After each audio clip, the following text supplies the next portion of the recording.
ఉన్నారు. ప్రియమైనటువంటి వారు చెప్పుకోలేని పరిస్థితులలో జీవిస్తున్నారు.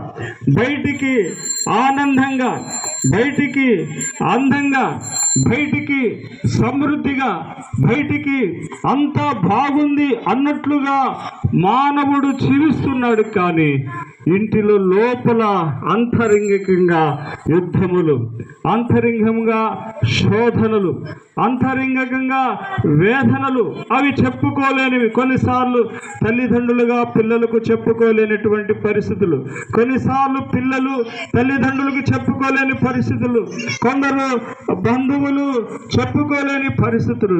ఈ రీతిగా సతమతమవుతూ ఉన్నటువంటి మానవునికి నెమ్మది కలిగించటానికి ప్రభు అయిన యేసుక్రీస్తు వారు ఈ లోకానికి వచ్చారు. హల్లెలూయా.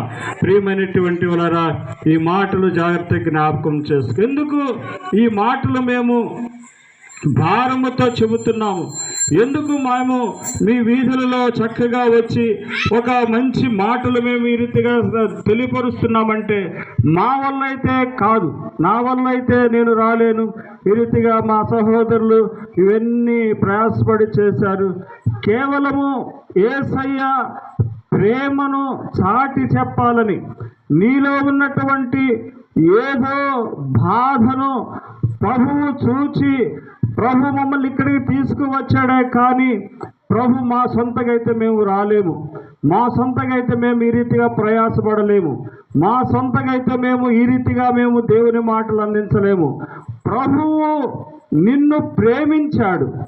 ప్రభువు యేసయ్య నీ బాధను చూచాడు, యేసయ్య నీ అక్కరను చూచాడు. కాబట్టే ఈ రీతిగా యేసయ్య తన మాటలను వినిపిస్తున్నాడు. ఏమి మాటలంటే, ప్రయాసపడి భారము మోస్తున్న సమస్త జనులారా నా యొద్దకు రండి, నేను మీకు విశ్రాంతి. అందుకే ఒక చక్కటి పాట ఉన్నది, ఎచ్చాటలేని నెమ్మది ఉంది, ఎవ్వారు ఇవ్వని శాంతి ఉంది,